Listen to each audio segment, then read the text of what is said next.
Broadcasting live from sunny South Florida, this is KMA Talk Radio. Life, liberty, and the pursuit of fine cigars.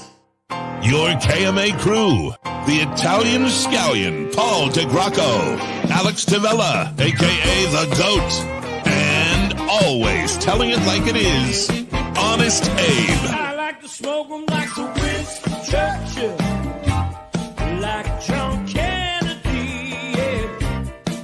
Remember Coach Red Auerbach, smoked up for victory, yeah. Well, you can take my wife, you can take my car, but you can't take my big cigar. My cigar.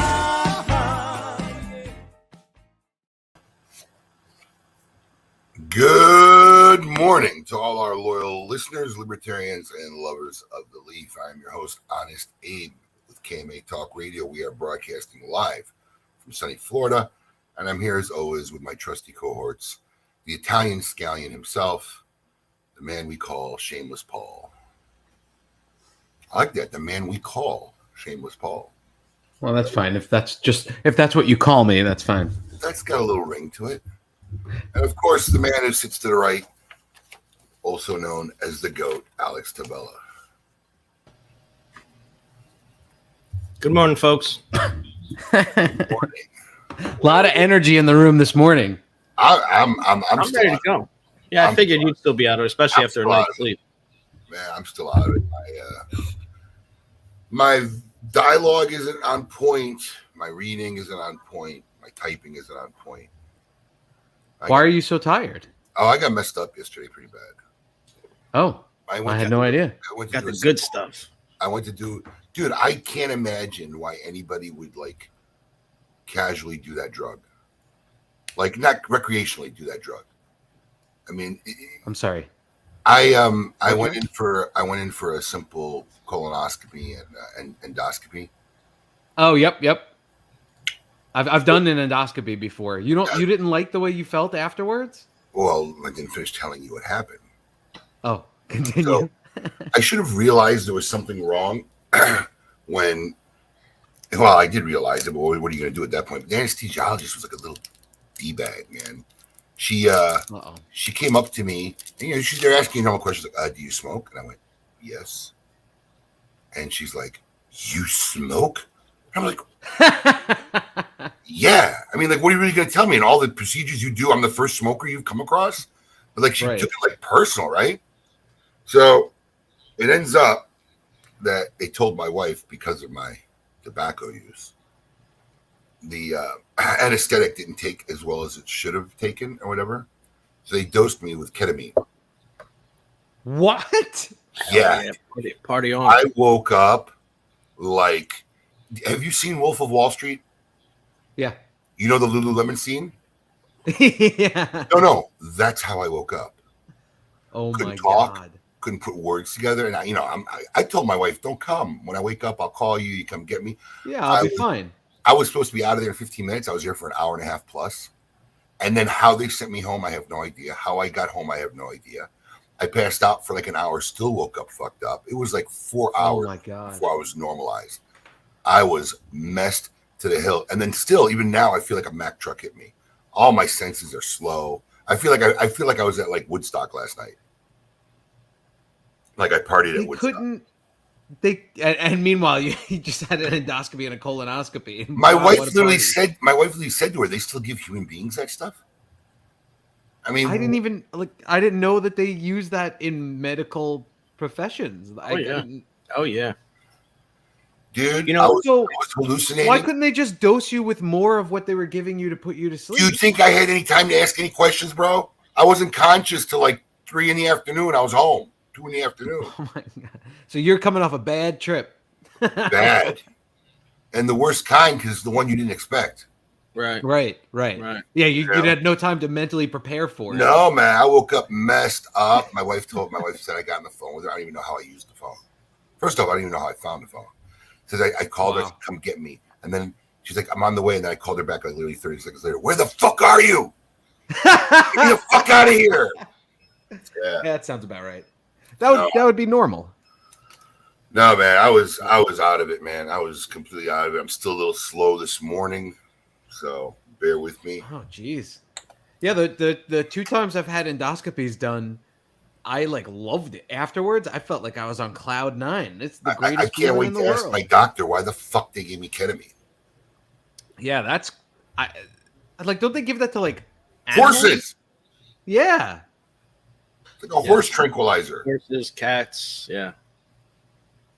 Yeah, because I feel like Good my stuff. dog was dosed with ketamine. And one time. horses, cats, and ravers.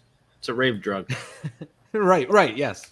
Well, Yeah, I know that's- plenty of special My K. wife was special telling me K. about the K-holes. I was like, Yes. what the fuck's a K-hole? Yeah, you were in one, my friend. She was telling me how people like act like they're walking in a hole. You always know them in the club. You know, they're on ketamine. Yeah, or they're just like stuck. K-holes. Oh man, it was brutal. Unexpected, blown out of the water. I was hallucinating. I was seeing quadruple, quintuple. I mean, I couldn't talk. My wife said she got me to the kitchen table and she was trying to get me the couch. I'm like, that couch is too far. Why is the couch so far? There's no way I'm getting to that couch. In your living room? Yes, You know, it's interesting. it's like but 5 feet. it's kind of a fringe thing, but they actually, some people use that in drug and alcohol treatment as a form of therapy. Depression, I read about it too. They give it in lower doses, and Yeah. with a therapist, kind of, you're in this some semi trippy stage, and he kind of will get you to open up a little more.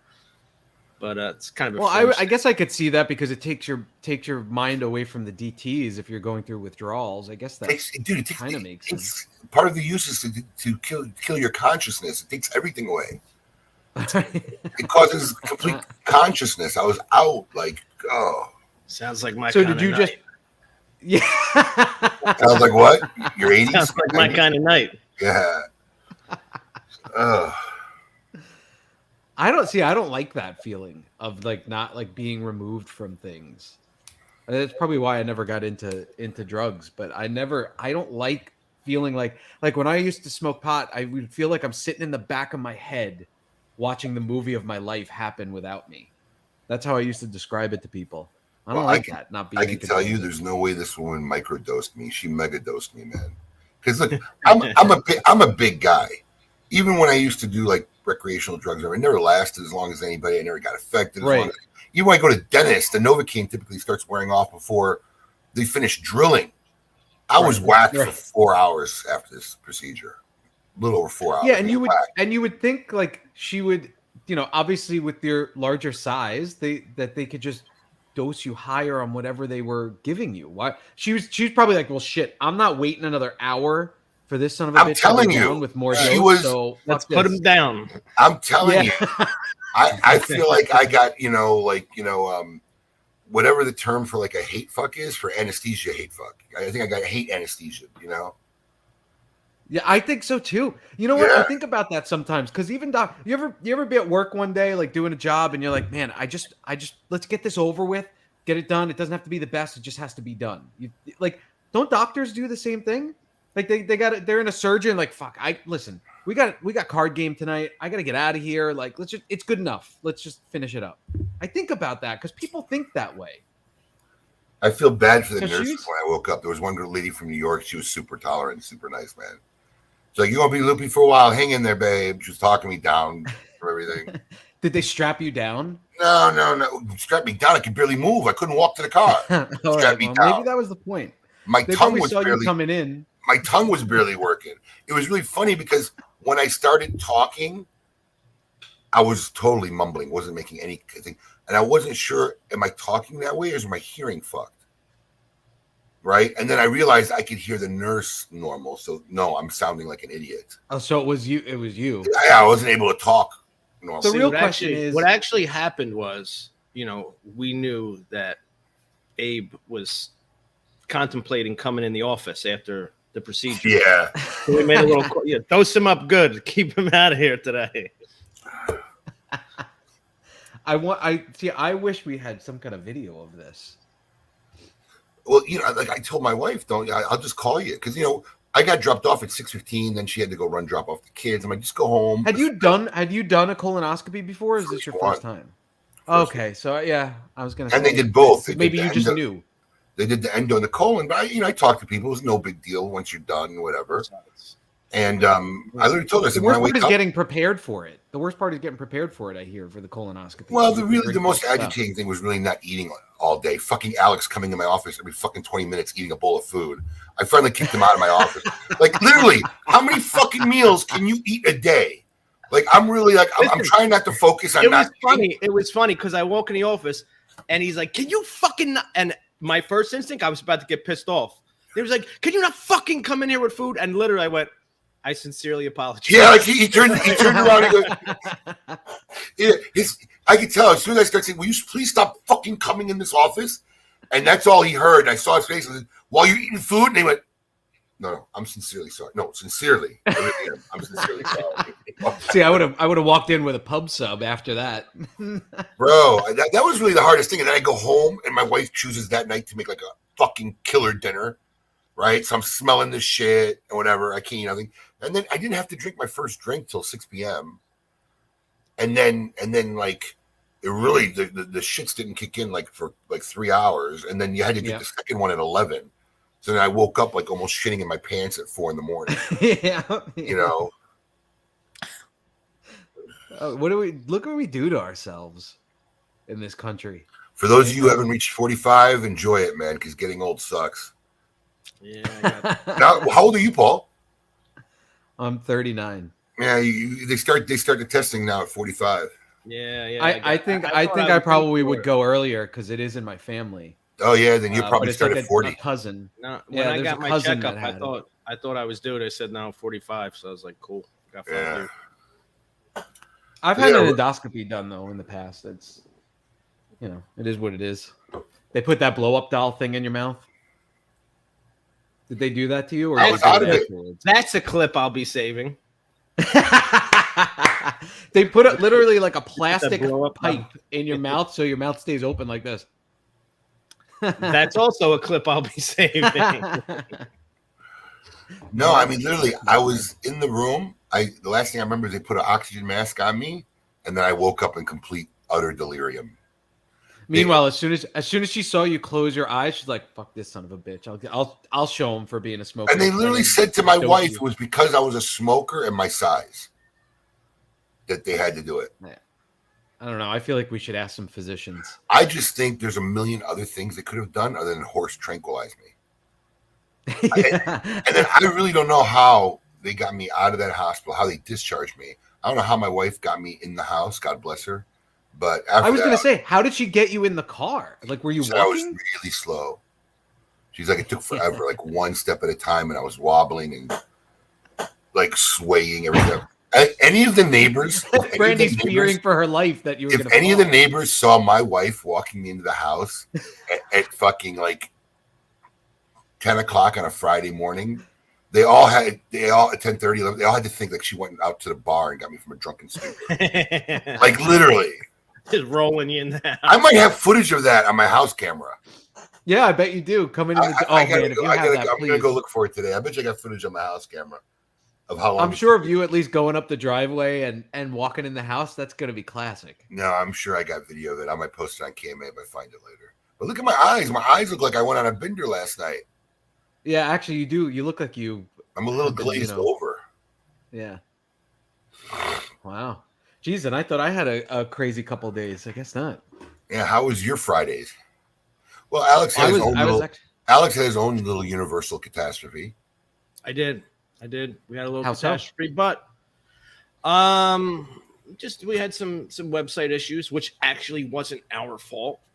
We had a Labor Day sale. We had a Labor Day sale at Lawrence yesterday. Yep. We had the remaining Michigana drop from the Dojo Rocky Mountain Celebration Festival cigar. We had 150 of those to sell. People were waiting. Why'd you do that? Back Hot Weekly. I accidentally did that. I think yesterday was the first time we bought back Hot Weekly deals for a while. Yeah. And then I guess the credit card processing company had, what do they call it, Alex? Had like a blackout or a server blackout. Can you imagine? No, that does happen. I've heard of that. And it's just like this stuff would never happen at like a Tuesday night at 11 p.m. when nothing's like really going on the site. It has to happen at noon on a Friday when we just dropped a dojo release in the middle of the Labor Day sale. Yeah, you know, and this is when they have an outage. So it was like, you know, all hands on deck, damage control, get on the phone, get the web developed, get everybody. So, I mean, you know, we handled it fairly well, but it was, you know, it was a good start to the. We got lucky, really. Our Cigar of the Month Club saved us. When we switched our processors earlier this year, we were too afraid to switch over the Cigar of the Month Club because it works like on a separate system because it's an auto billing, the subscription, monthly subscriptions. So we said, you know what? Let's just leave that with the old merchant processor. We don't even want to mess with that. I just see a catastrophic nightmare happening. So you're able to default on that? If we didn't, we would have been killed. Right. It almost maybe for the whole weekend. I don't even know. Is Braintree even back up? No, they haven't. You know, I don't know because I'm not fucking with it until we're not fucking with it until after the Labor Day sale is over. But I mean, we could have been crushed. Wow. So essentially, what was happening was everybody that was trying to place an order was getting declined and failing. Like nobody could place an order. Worse. I wonder if they got hacked. No. What worse was they were getting declined and failed on our end, but the processor was taking their money. Oh, really? So it was showing that you didn't take payment, but it took their money. And now imagine this. This is a dojo release. It's hot. They know it's limited. There's only so many. So they see that it failed. And what do? They're like, shit, I got to do it again. I got to try again. Shit, I got to. So people place. Yeah, it was a nightmare. And then use a different card. And then we're afraid because it's going to sell out because since they're being charged, our back end is recognized as a fail. It's not taking out inventory that will end up holding these guys money only to refund them on Tuesday because we don't even have any product left. Because some of these guys may have not seen it failed, you know, just went on a quick assumption and kept going. So it was a nightmare yesterday for Alex too. You're the only one that was like in Disneyland yesterday, Paul. I wasn't in Disneyland. But your life basically was compared to ours. No. We tell have two sick kids in the house. Tell us the Croco horror story of yesterday. It's not a horror story. We got a call halfway through Axel's school day that he had to come home because he was complaining of ear pain. I brought him to the doctor because I was off yesterday from my day job. I was still working with my stuff, but went to pick him up, took him to the doctor. Stephanie was working, and both of them are sick now. And it's in the middle of potty training Eli, which is past due. I mean, he's 2 in a couple of months now, and he's been ready. Like he'll use the bathroom once in a while, like before he goes in the tub, he goes on the potty, all that. But now we do it when we have like 3 full days and he just walks around bottomless that's what we did with Axel. In a day, Axel was trained. So Eli has had, knock wood, no accidents since we took him out of a diaper yesterday morning, actually. He had a pull-up on last night for bed and he did pee in that, but it's just stressful because every 20 minutes you got to put him on the pot. So that's why I was hoping to God that we'd definitely have a show today. So at least I get a couple hours relief from being on piss watch. Well, I was on shit watch. I told my wife I didn't want to sleep in the bed the night before. I was scared I'd fart and shit all over her. You think it was a joke? I was dead serious. Right. You couldn't squeak a fart out. God forbid you'd fucking misfire, man. I've heard that. Wow.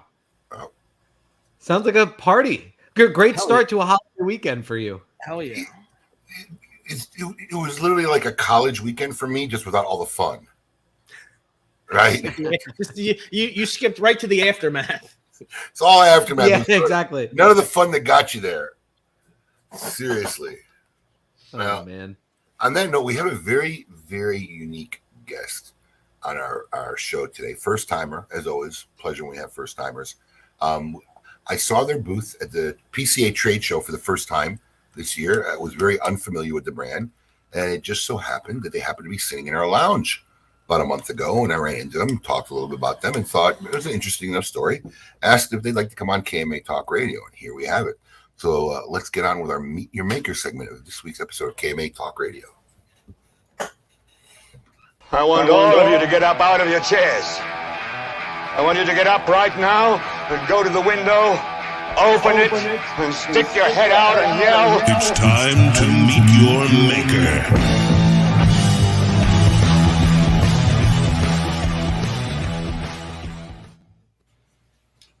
And joining us for the first time on KMA Talk Radio from Drunk Chicken Cigars, it is Desiree Sylver. Desiree, welcome to KMA Talk Radio. Hello. And you did that perfect. Half the time, actually more than half the time, somebody either messes up the name of the company or messes up my name. But you were on point. How do you How mess did up we mess drunk- up your name? Well, how do you mess up Drunk Chicken Cigars? They say drunken chicken. Drunken. I was gonna, yeah. What do you think they're ordering off a menu?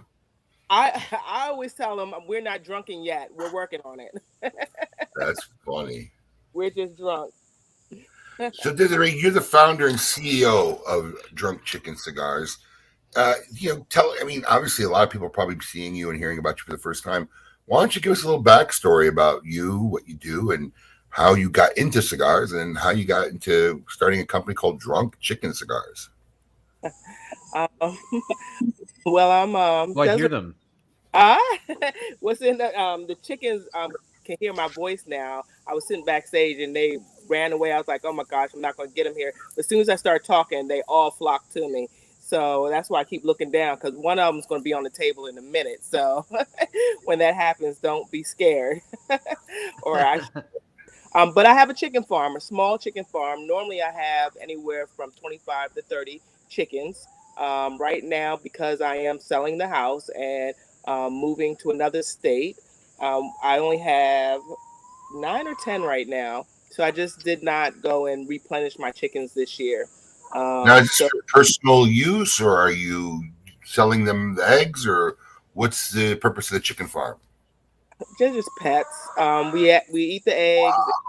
And pets. That's all. I love chickens. I know I'm the crazy chicken lady. Didn't think I would grow up to be that, but I absolutely love chickens. They have such personalities. Everyone is different and different. You can hear them talk different. I know it's not talk squawk different. They're just cute to me. Did you grow up with chickens? So my mom is from Jamaica, and in the summertime I would go to Jamaica, and my uncle has a farm, chickens and cows, and my cousin has a goat farm. So I ran around Jamaica all summer at farms, and I'm the only one here in the States that have chickens. So I think it's just here comes one, just something I grew up with that I just fell in love with. I like now being on the land. Those are peppers. Stop it. Paul was going to have a million questions this episode. I'm telling you right now, because anytime Paul can't understand something or whatever, like he needs now to understand every aspect on why you have a chicken farm. This is going to be great. I get chickens. I get chickens, but she's go ahead, Paul. But she's not in the country, right? Aren't you're in Maryland? I am in Maryland, and here's one right here. There you go. Or she's still in the country. Yeah, I'm in Maryland. This is a little Bantam, but I'm on over 5 acres, almost 6. So I'm. We have a KMA first chicken on KMA. Yeah, I don't think we've ever had a chicken. No.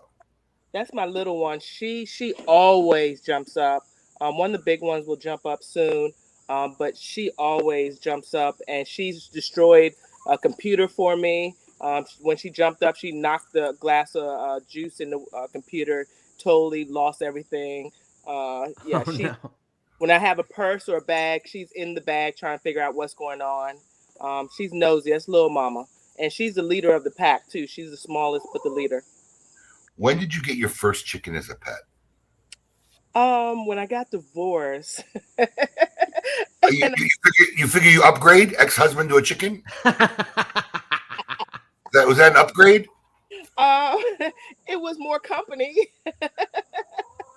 Yeah, he was always gone and out, so this was more company. The kids went away to their dad's house for the first time, and I lived on this acres, and I was by myself going, what am I going to do? And most people in your position think dog and cat. How did you get to chicken?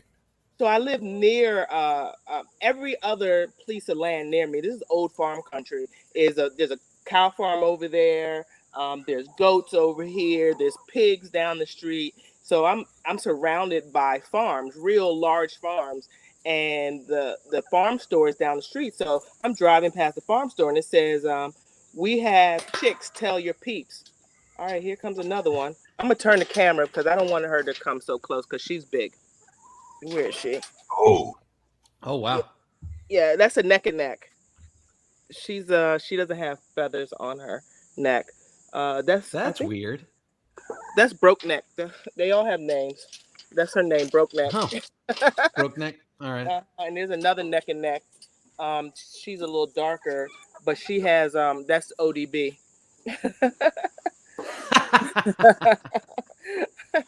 I don't see her. Yeah, but So Desiree, you've been smoking cigars for quite a long time, right? Like this isn't like you just got into it.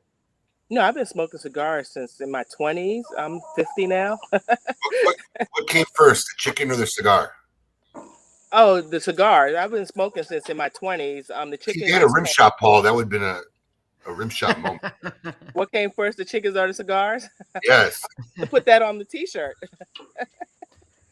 So I read an interview with you, Desiree, that you are. So you correct me if I'm wrong. You have a PhD. I did. Okay. So I read that you used to take as a consumer your cigar smoking kind of to like a new level, right? Like tell us about the fact finding that you did and like you used to take notes. Did you have like an Excel spreadsheet with all the different cigars you would smoke? What tobaccos were in it? Tell us about that. Yeah, I'm a little OCD with a lot of stuff, especially when I'm trying to understand something. Similar to you, I ask a lot of questions. Now there's like 6 up here. Sorry. I ask a lot of questions. And when I got divorced, before I was smoking, and my husband and I used to go to the lounge, and he used to go to the humidor, pick out cigars, and say, "Hey, smoke that." So I started smoking 6x60s originally.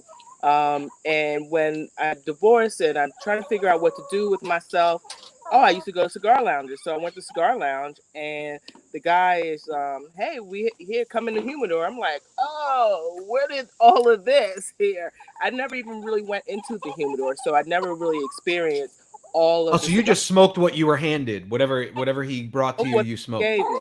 Yeah. So, and they were always full body 6x60 cigars. So that's what I started smoking. Wow. But when and he was in the Navy, so he started smoking when like in his 20s as well. So when I started trying to smoke, he's showing me all this, and I was like, I have no clue. Give me one of those big ones right there that's real dark. And so that's how. And so he was telling me all of these other cigars and telling me different sizes and stuff. So I grabbed a few others and went home and started looking them up. And I was like, oh, there's different tobacco in here. So I started writing it down so I could remember which ones I liked and which ones I didn't like. And this grew into a over 200 cigar spreadsheet with wrapper, binder, filler, because he had to educate me on wrapper, binder, fillers. And what they were, and then I started having to read up on where the flavors come from and all this other stuff. And so by the time I was done, I was like, okay, I like habanos, I like a little spice. And so I knew exactly which cigars I liked and why I liked them for the most part. There were some variations in there. Okay. Variations in there. She's down here and she wants me to throw her food, so she's squatting. Your attention, yeah. So it just, I lost it like about 3 months ago when Lil Mama came and dumped my soda in my computer, and I was like, so, oh no. Ow, okay, go away. Now she's pecking me. So yeah, I lost the whole thing. So I was totally sick because everything in my computer. Go away, Lucy. So I'm just kind of sad about it. I might start all over because I really relied on that spreadsheet when I was making the 5 that you have here, my original 5, and I relied on the spreadsheet a little bit when we were doing the Homicidal Hen, our 6th cigar. So it helped with what I liked, what I didn't like, and things of that nature. Okay. I want to get your cigars and blends after the break. I still want to dig deep a little bit about you and how you got into cigar industry. So, what exactly were you doing professionally before you even conceived of making your own cigars? I'm a program manager for NASA. Um, Oh, yeah, did you know Omar DeFries? I had no clue. It wasn't until I told one of my girlfriends at work, "Hey, I'm gonna do cigars," and she said, "Oh, like Omar." I was like, "Who's Omar?" And so I had to look him up, and Still say that. we were in the same building. We were there a month difference because when I came to NASA, I think he was leaving. We were there about a month, and he was on the, I Okay. believe, 9th floor, and I was on the 6th floor. So, okay, little mama, go away. That was a great side shot right there. Yeah, it Yeah. really was. I'm dying. It almost looked like a computer effect. Yeah. That was Well, great. Yeah. Okay, so you're working for NASA. You're an avid cigar smoker. At what point do you get it in your head that I'm gonna make some of my own cigars? Yeah. Okay.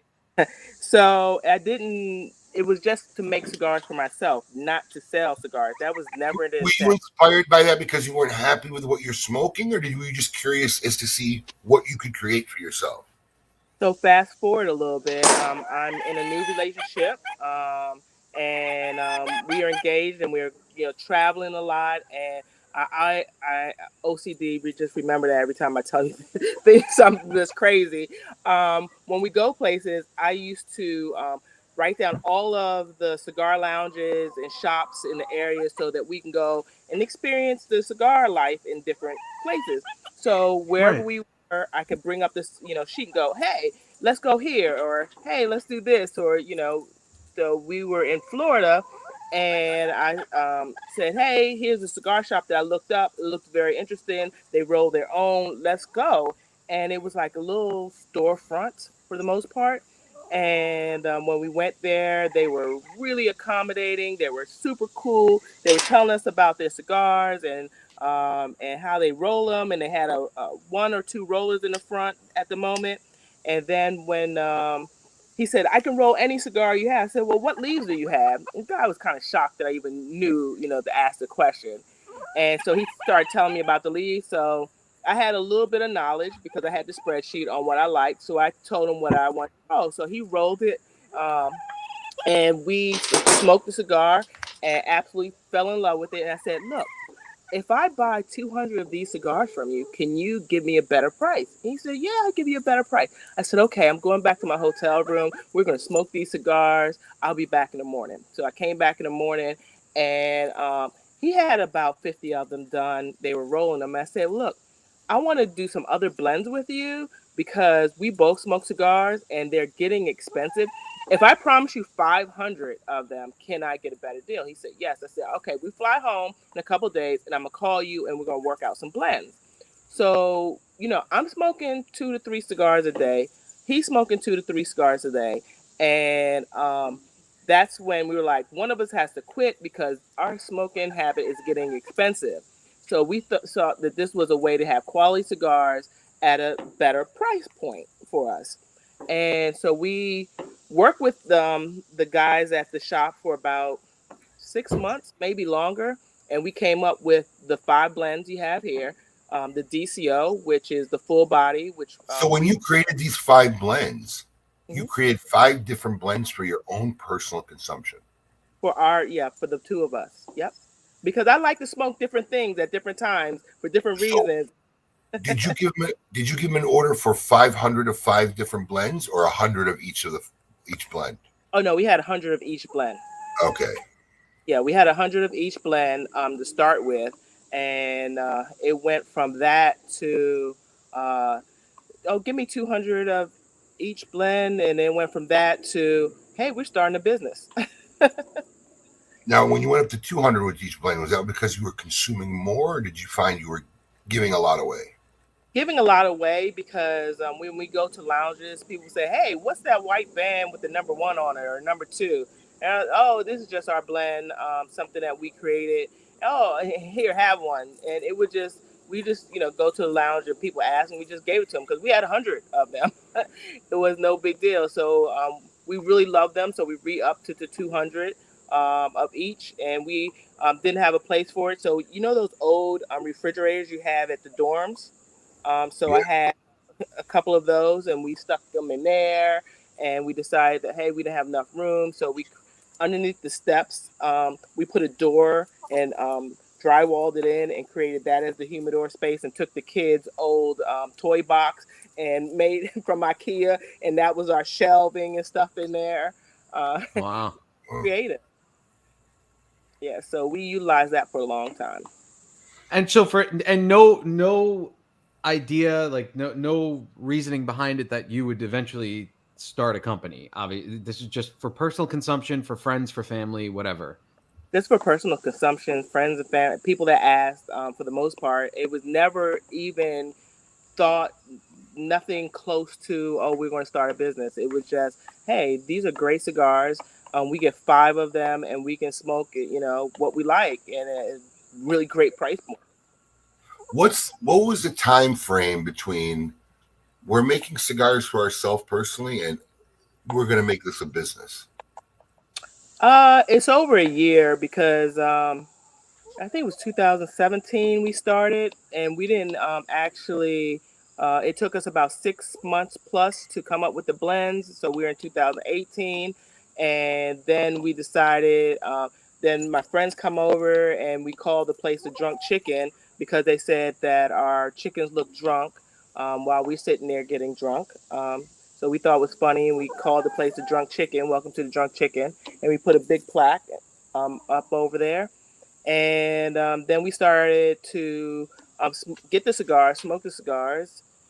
So it's about a year and a half before we even, thought about having our own brand. And then I had to research, could I even sell these? So I had to go to a few lounges and ask them, hey, would you sell this cigar? And I started giving them various different ones, and they loved all of them. And then I went out town and asked people, not just in my area, if they would smoke the cigar. And so they loved it. And so we started researching, hey, is this the right place to make the cigars? And we went to a whole lot of different manufacturers asking about manufacturing, and it just came back to, we love these cigars and the price point. We negotiated the price point down to where we could be able to sell them. Busted by Quentin Thornation. Oh, I didn't even see. Busted. You're on mute, Alex. Oh, have I been muted this whole time? I didn't realize. Yeah. Yeah, Quentin's in the middle of a game. Busted by Quentin Thornation. It's called castling, So- Quentin. So what was the catalyst, Desiree? Like, did somebody say something to you? Did you have friends that were like, you should be selling these? Why are you just hoarding them to yourself? Like, who pushed you in that direction? What was the moment when you decided, when you guys were like, maybe we should sell these? Yeah, actually, when we go away, Lucy. When we went to the cigar lounges and we gave them to some local friends that we hang out with at the cigar lounge, and they were, oh, you really should sell these. These are great cigars. I would buy it in a heartbeat. And we heard it enough that we started to research it. And they people started to push us. Hey, let me get another one of your cigars. You have any? I'll pay you for them. When people started saying they'll pay us for, okay, we need to really look into that. Right. Now, are the current 5 blends are they still rolled at the original place where you went in and had your cigars made? Yes. Because you mentioned you talked with a couple manufacturers, so I wasn't sure if you changed where the cigars are being made. So when I had some not so great experiences and some great experiences when talking with other manufacturers. When I spoke with manufacturers in the Nicaragua, I always felt like they were telling me I didn't know what I was talking about. They could blend better than me. And I was like, well, I like these blends. Can you, I'll give you these blends. Can you do something similar? No, we can do it better. But I was like, how do you know you can do it better? You haven't even tried these. So it got really, really frustrating for me. So I was like, okay, forget you. And then when it was the Dominican, some similar experience. Oh, okay. We're gonna stop that. Sorry. That was fun. That's fine. We asked to have the chickens out. We Listen- asked to have the chickens Right. out. Listen, Right. just so you know, Desiree, that's Yes. exactly how we have every pre-KMA meeting with Paul and his kids. You go, Actually, Stop yes. we're totally used to this. Yes. Stop it. They come in like once because they want to say hi. My kids love Abe for some reason. They've met Abe a couple times in their life, and they're always like, "Is that Mr. Abe?"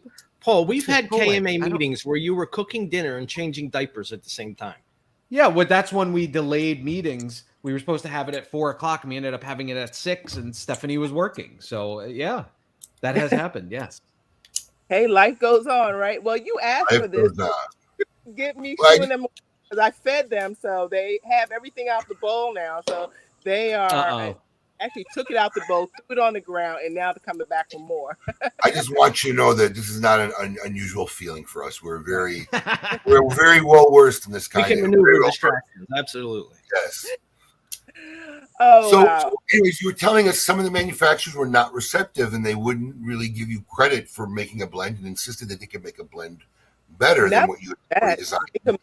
They can make it better. The process that I was using, they told me there's no way that I'm doing that. They are giving me something off the shelf. They did everything to tell me that what I was doing was wrong. And I was like, well, I'm doing it. So I'm just trying to figure out, are you able to, do it the same? And they were like, no, we can't do that. And they're not doing that either. I'm like, well, they are because I'm there looking at them do it.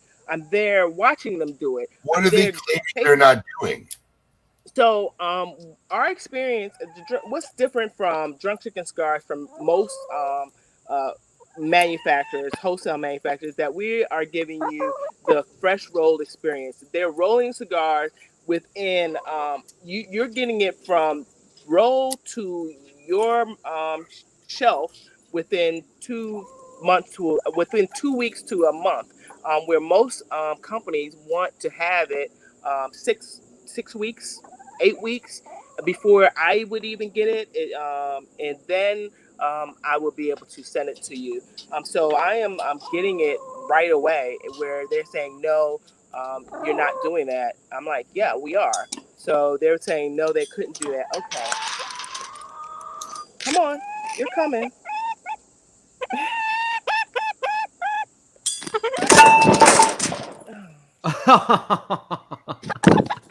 This is definitely the most unique KMA show we've ever had.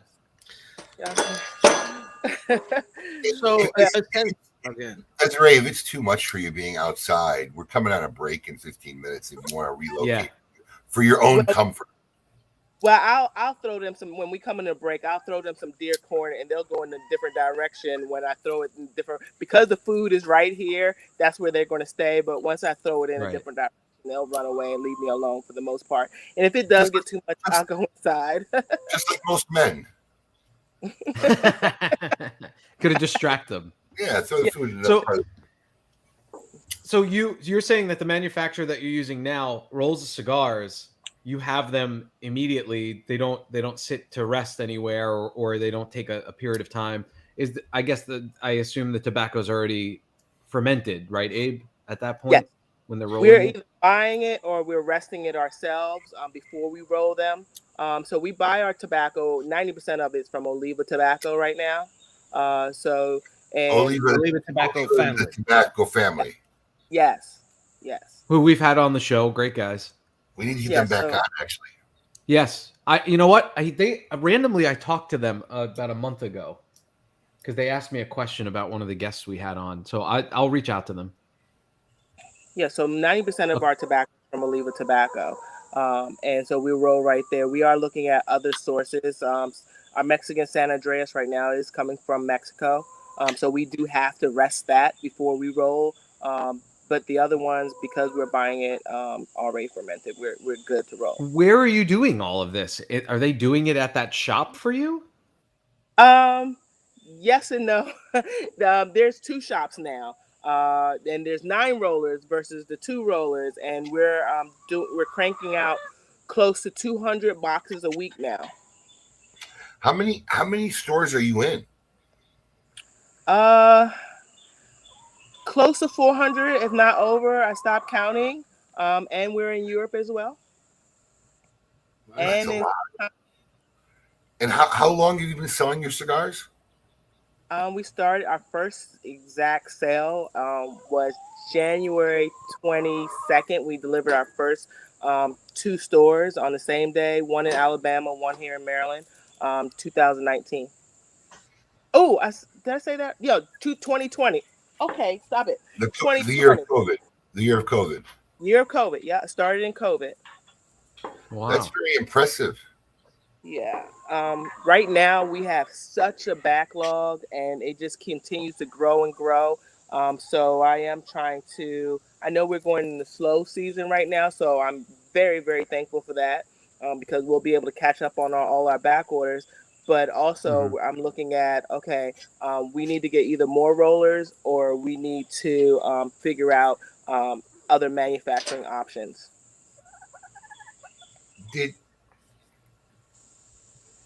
Was this your first PCA trade show? No, it was my second.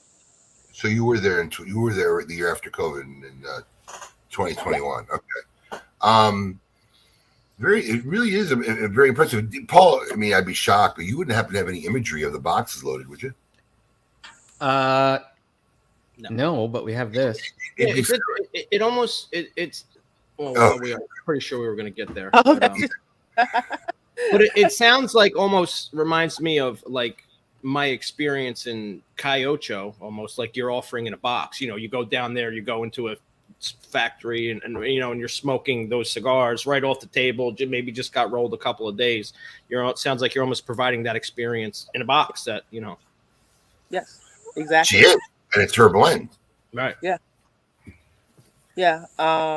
My blend right off the factory floor for the most part. And it really, especially since PCA, I get cigars delivered weekly, and well, we have a distributor now, so the distributor gets cigars delivered weekly, and and they're shipped out the next day.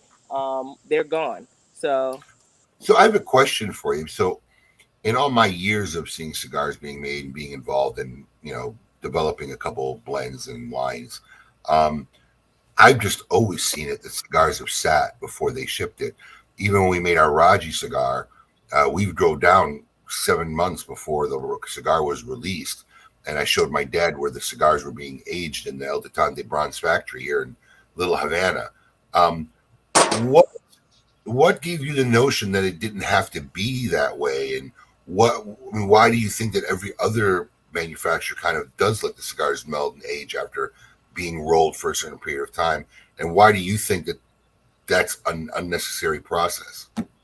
I didn't say it was an unnecessary process. I just said this was okay. So I think listen, I've met a few people who said that they enjoy a cigar right off the rolling bench.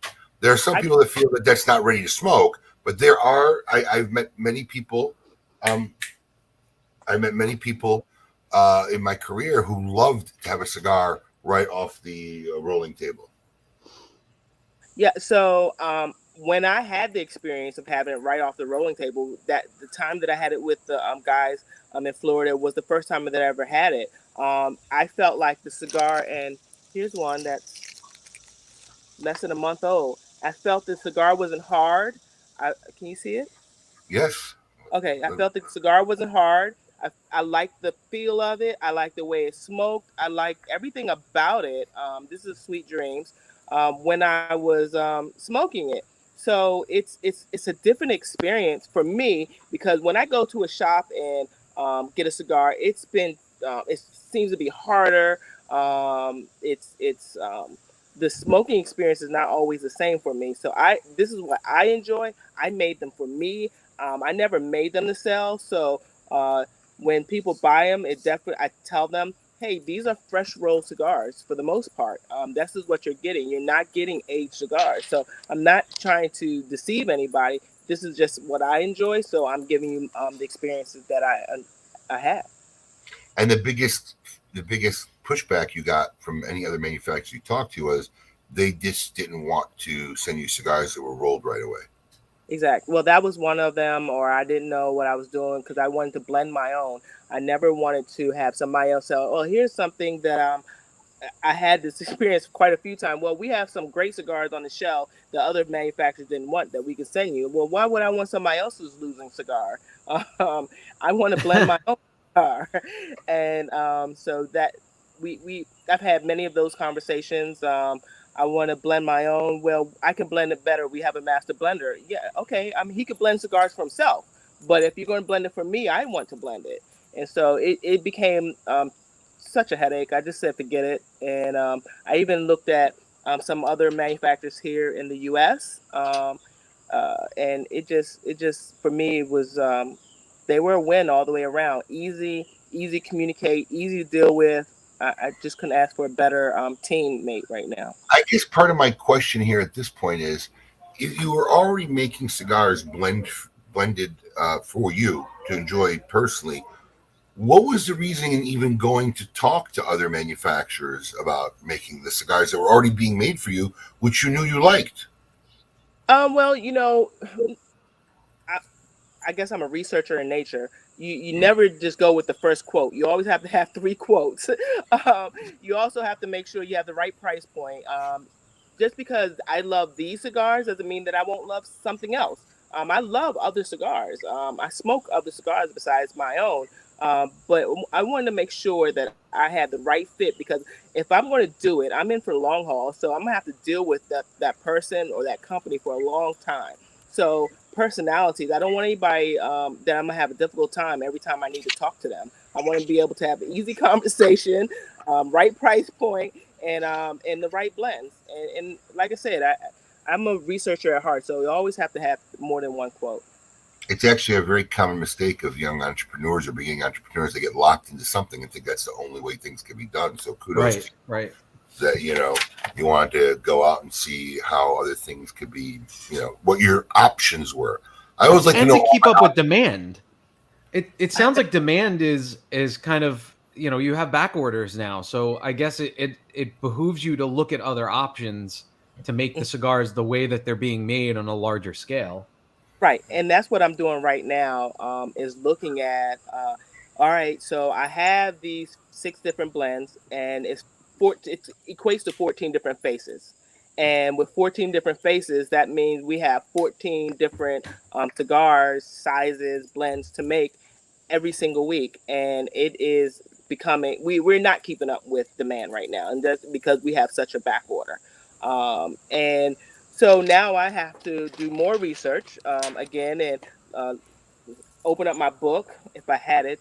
It's no longer my computer because of the chicken, but try to remember who I spoke with and say, okay, who were like some of the top runners, and can we have another conversation? Because hopefully they can see, okay, I'm successful at what I'm doing, so we have another open conversation? So that's kind of what I've been having those type of conversations lately, because I know where I am, and I know that I have to come up with other avenues, something different.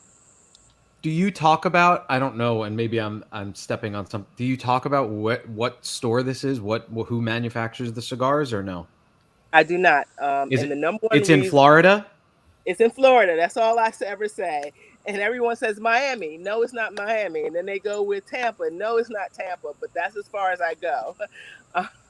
But the reason So it's not in Miami and it's not in Ybor. No. Wow. Okay. And the number one reason I don't tell is because as soon as I say it's in Orlando, which is not, but if I say it's in Orlando, everyone's going to be They'll know who. And then they're going to start trying to get their thing manufactured, which they will accept. But I'm already in the back order, so I don't want to create more of a backlog than I already have. So hopefully one day we can become full partners, and I can say, hey, this is X, Y, and Z store that we jointly own and we're jointly doing together. That's what I want to do, and I've approached them about it, but we'll see. We have a question about the country of origin, but I figure we'll talk about that after the break, right, Abe? When we talk about the blends specifically. Yeah, Well, yeah, sure. You're selling your house. I assume you're selling it because you're moving to Florida. I am. There you go. Get out of that cold, girl. Well, get out the cold and get serious about my company. Like I said, I told you what I wanted to do. So if I'm gonna do that, I need to be serious about it. I need to be where it is. I need to be part of the making of the sausage. She's absolutely right. You know, many, many years ago, I wrote a treatment and we had a pilot episode for a show that was actually called Kiss My Ash. We met with Damon Wayans and Don Rio, his producer of My Wife and Kids and MASH at the time. Went out to Hollywood. We met in actually Little Italy and had a dinner at Rayo's with Damon and his father. And it never happened. And I said, really, kind of one of the reasons why it never happened, I guess, is really kind of got to be out in California. You know, it's really hard to do those kind of projects from Florida when everything's happening over there. So kudos to you. I think it's going to be a great move on your part. We're going to take a break. We're going to have more with Desiree from Drunk Chicken Cigars after this. We're going to put our musical acumen to the test in our Name That Jam session presented by Alvo Cigars. We're going to find out about her 5 blends. Coop is back this week to give us the scoop on what is going on in industry news. And of course, we're going to ask Desiree what she'd rather do. All coming up in hour number 2 of KMA Talk Radio. Keep it lit.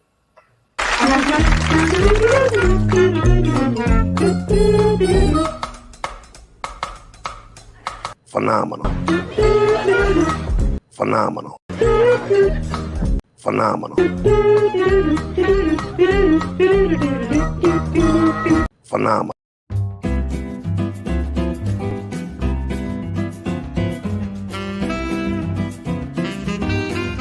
Explore the unexplored with St. Louis Rey Carenas. Set sail to discover an extraordinary Honduran cigar deeply anchored in tradition. The St. Louis Rey Carenas features a Nicaraguan wrapper cloaked over 100% Honduran tobacco that make up the binder and filler. The St. Louis Rey Carenas, in the Toro size, received a 93 rating in Cigar Aficionado and was featured in their illustrious Top 25 Cigars of 2021 list. The St. Louis Rey Carenas is available in 4 different sizes: a Robusto, Toro, Bellicoso, and Magnum. So get ready to take a trip back in time to experience the heritage of St. Louis Rey with the St. Louis Rey Carenas.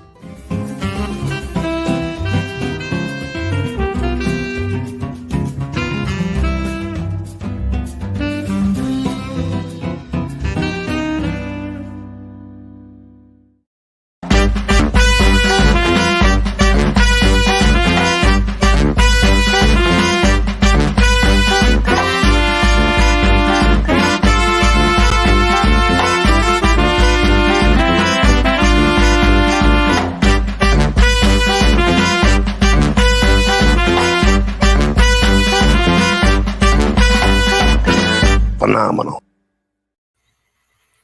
Juan Cancel in perpetuity, now part of KMA Talk Radio. Honest Abe here. He's like a KMA contributor now. He is a KMA contributor. Actually, that Phenomenal is the best segment to go to break with. That should just be like, that's the time when it's break time. You should see all the Did you see all the comments when I played it? Everybody's like, "Yes, awesome!" It's great. The KMA crew here, broadcasting episode number 473 live from sunny South Florida with our special guest today, Desiree. Paul pronunciation Sylver. Desiree Sylver of Drunk Chicken Cigars. Is she here? She's wrangling the chickens. She's wrangling the chickens. Yeah, she's wrangling the chickens. She's chasing chickens. I love when we have first time guests like this, man. It's interesting to me. It's cool to get to know her because, like, the more research I did on her, found out that she had a PhD. She works at. You told me she worked at NASA. I didn't know that. I didn't find that. Here she is. She's back. I'm telling you, NASA better look out, man. It looks like they're having like a exodus of people getting in the cigar industry. It's true. So have you met or spoken with Omar since you found out that you both worked at NASA? Great question. I have. I met him at PCA last year, and we had a great conversation. He does this with me, and I'm just curious. Does he look down at you when he's talking to you a lot? He's so tall. Yes, he's a great guy. We've had him on the show a few times. I cannot find a lighter that works. Oh no. I always have a feeling he's talking down to me. What? He's like 6'6" or something like that, right? He's huge. Yes, he's huge. Well, we're Yes, going to start off hour number 2 testing your musical acumen. You like music? Are you into music? Yeah, I like music. All right, this is very simple. It's kind of like a name that tune Shazam thing. We're going to play 3 seconds of a song, Desiree. And we're going to see if you're going to be able to name that jam. And this is a segment brought to you by the fine folks over at Owl Cigars. Are you ready, Desiree? I'm ready. All right, let's see if she can name that jam.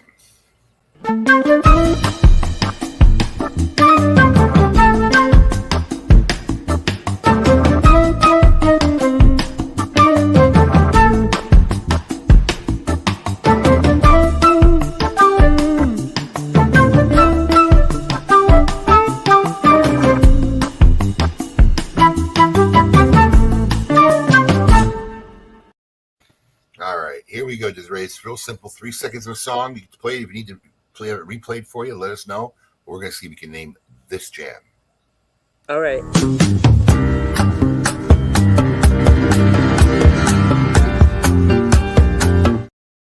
Oh, that's a hard one. That's a hard No one. sound comes on when you guys go away. No sound Really? came on? I don't hear. No Let's try it sound goes again. on when you guys go. That's a We'll hard try it one. again. Okay.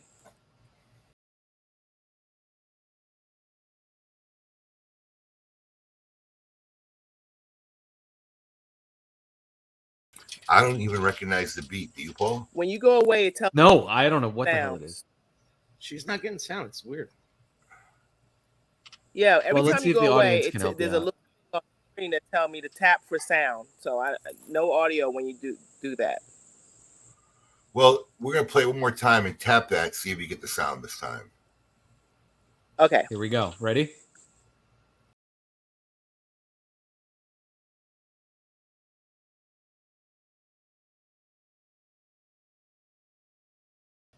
She's saying no. That's the first. Yeah, that's Well- the first time. But I have some people that are guessing. You want me to put their guesses up? Yeah, I wish I I would can have see heard their it. guesses. OJ's. Now, I know Sade. Smooth Operator, but that song, I have no idea. that song didn't ring a bell at all. Well, let's see. It's not in the Still of the Night either. Let's see what the song is.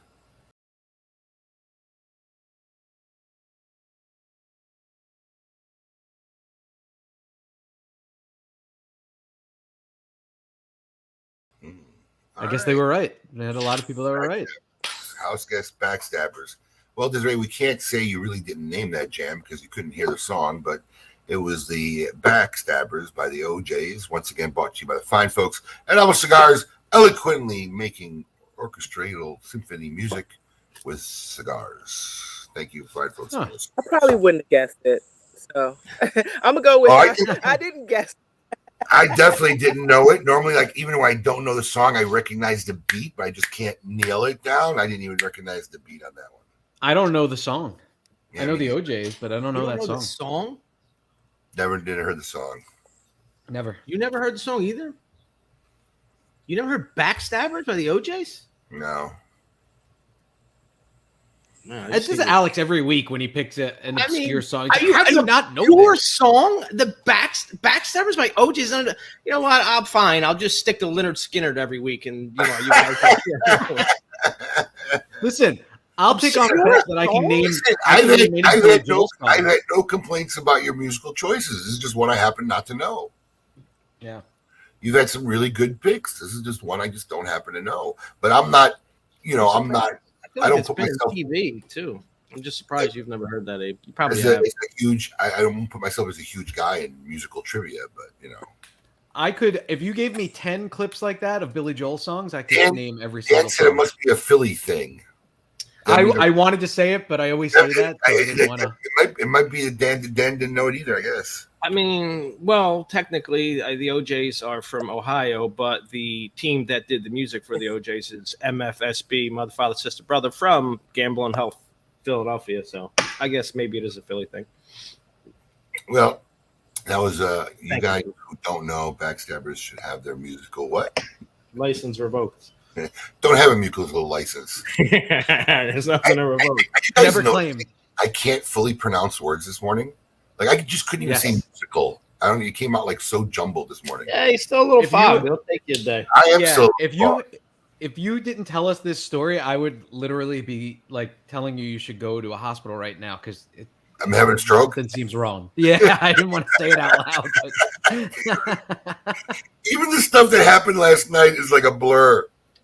Oh my god. Oh man. Oh, Well, Could be your anyway, wife. I'm telling you, that is some super, super strong stuff, man. I just can't fathom that they give that stuff to human beings or that human beings take it like willingly. I mean, I'm serious. I mean, I don't know if she like messed with me on purpose or give me like a mega dose, but that is just, I mean, it's been over 24 hours. I'm still feeling fazed by it. I know this isn't the topic of the show, but I just want to throw this out there because I have a colleague that went on a trip to do this. Would you ever consider taking ayahuasca? Hell yeah. Is that like peyote out in the thing? Yes. Yeah. Listen, But Paul, it's like peyote times 1 billion apparently. listen, Hell yeah. Listen to me. There's a difference when you're going somewhere for a weekend and you're mentally into this and you're prepping and you're going to trip on something and have a good time than when you wake up from a procedure whacked out of your mind. You know, you go into a hospital thinking you're going to check out and go home.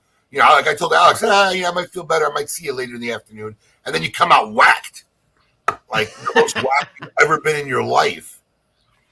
I don't know, man. It sounds Yeah, dude, every listen, person I that I know called that him is yesterday at 12:30. I even asked for his procedure was at like 7. I'm like, all right, that means he's been like chill for 3 hours. give him He some literally time. said to me, dude, I just literally came back to reality like 10 minutes ago. And Yeah, I still can barely walk.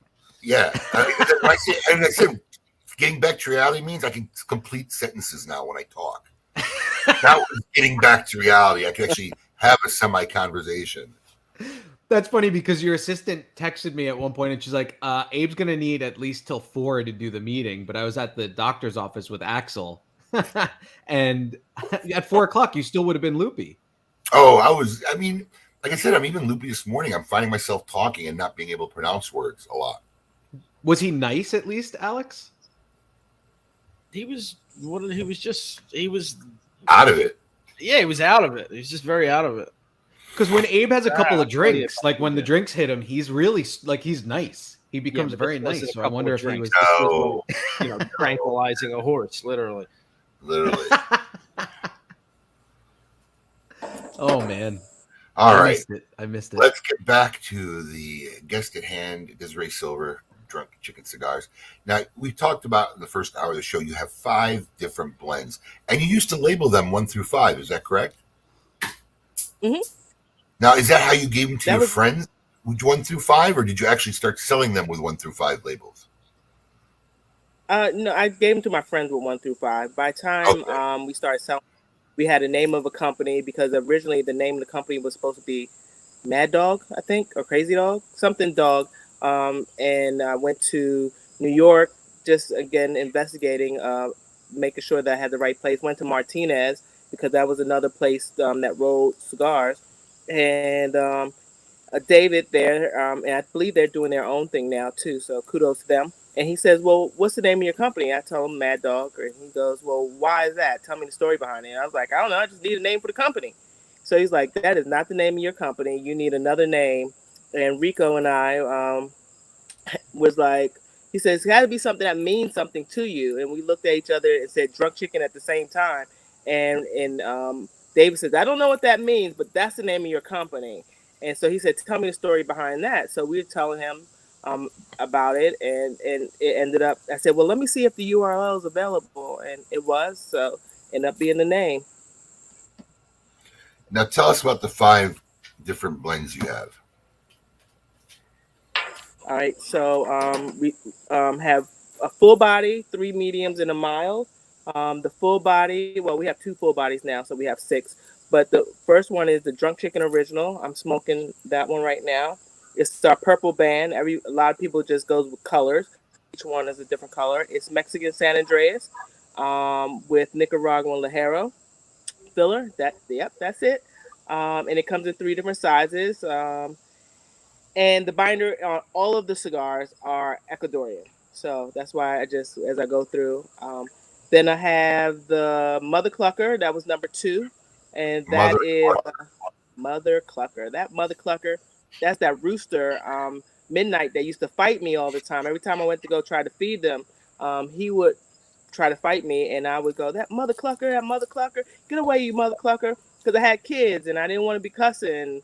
And so I came in the house one day and my daughter said, that Mother Clucker fight you again? I said, yeah. So I had to use that name. The Mother Clucker is a Habano with Ecuadorian binder, Ecuadorian filler. Then we have the Fat Hen, which originally only came in the Shorty Torpedo, because I made that one specifically so that when I went to work and NASA got on my nerves, I could go outside, have a 45-minute smoke, and go back in and not have to kill anybody.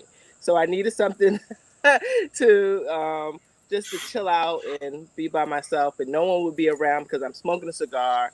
So I really love that Fat Hen. And the Fat Hen is one of your medium. It's one of your medium-bodied cigars. It is, yeah. The Mother Cluckers is like more spicy, more heavy on the cedar spice. The Fat Hen is mellows out. It has the same Habano medium wrapper, and it has the Ecuadorian, but it added some Dominican, so it smooths it out. Not heavy on the cedar, light spice, light cedar, really creamy, really delicious. And I like the Mother Clucker because I love the red wine, and that's cedar and spice. It's light spice. It's not heavy like white pepper. It goes so well at bringing out the flavors of my red wine. So that's why I enjoy that one. Then we have the Living the Dream. It is medium in strength, but it's extra smooth. It has the Habano light wrapper on it. And there's that one. I have a Lancero in that one. And it has all Dominican. It's a Habano light with all Dominican. And it's real smooth, real light smoke. It's one of those ones that you smoke 3 or 4 cigars or early morning, or you want to just not have something that's going to hit your head. But it is medium in strength when you smoke it. And people that tell me, oh, I like only Cuban cigars. That one's for you. You just like a light smoke. And then I have the Sweet Dreams, which is a sweet tip cigar.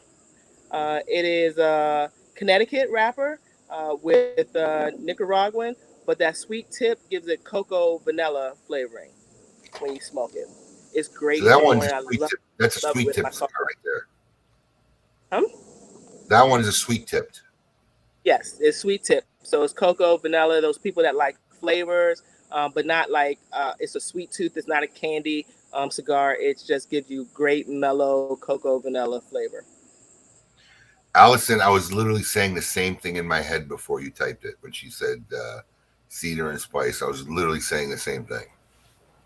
Cedar and spice and everything nice. And what's left? How many more do we have left? I'm losing track. Sorry. Just Homicidal Hen is the last one, and that's the one that I. The Homicidal Hen. Should we even ask what the story behind this name is? I love the art. So, hens normally don't attack, but I had a hen that would act like a rooster would attack. So I was always you have your homicidal tendencies here, because anything that attacks me in my own house becomes dinner.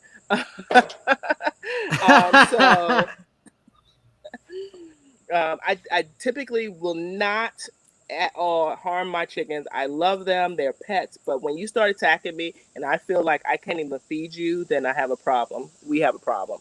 So yeah, she was homicidal, and so I just loved it. When I said that's Homicidal Hen, I just felt that it was an amazing name, and so we used that one. And that one is a broadleaf, Pennsylvania broadleaf with Nicaraguan double Ajero. It is amazing smoke. Paul, can you bring up the artwork on that band for a second? I had a question. Yeah. I'm looking at the ribbons at the bottom. You got the name Homicidal Hen. You have First on the left and ED on the right. What is that? First edition? Oh, first edition. Got it. Yeah. Now I see it. I thought maybe ED was part of a word I couldn't see. No, Is that first what she looked edition. like? Yeah, pretty much. That is actually a true picture of her, but I exaggerated a little. All the pictures on the bands are pictures of the chicken, except for the DCO. That's the only one that's not a picture of one of the chickens that I exaggerated, cartooned, and used as a band. The Huh. fat Now- hen was fat. Yeah. The rooster is on. The mother clucker was Midnight. That's the one that always fought me. The homicidal hen. I just called her homicidal because she kept attacking, so she didn't actually end up with a name. The Sweet Dreams just had some chicks that were really cute that I just took pictures of. So yeah, I use the pictures that I take. Michelle, I feel like I'm in bed for over 36 hours. Literally. But the show must go on. So Paul prematurely put up one of your photos from your trade show this year. He put up this chicken suit that someone was wearing at your trade show. How did that work out? I'm just curious how, did you get any feedback from other people at the show about this like sign walker in a chicken suit that was basically at the trade show? I thought it was pretty neat. I mean, I definitely saw your booth, never heard of your brand. Saw your booth, saw the chicken. How did that work out for you? Well, good news, bad news, as always. There were people that told me, "Hey, I would never if I didn't see that chicken." It was great. I saw you from far away. Never was seeing your booth, and then I had a couple people tell me, I didn't take you serious because I saw the guy in the chicken suit. Oh, we just lost her. She just ran away. Yeah. How was that perceived by everyone else, Abe? Yeah, did you get any? Was there? Did you see it, Abe? I'm assuming. No, I saw it. I didn't think anything of it. I mean, I thought it was interesting. I mean, look, I'm walking around like a heat-seeking missile at the trade show. Right. I'm not. I know where I want to go. I want to get there. I'm literally trying to avoid having to talk to the plethora of people who are trying to reach us and maybe get their brand in our shop.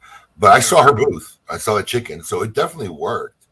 And then when she happened to be in the store, if I didn't see that chicken, I wouldn't have known who she was or never heard of her at that point. Right. So it definitely worked. I mean, look, you at these kind of things, you have to do things differently. There's a lot going on. So I never look at an idea as a bad idea when it comes to stuff like that. It definitely worked out for her.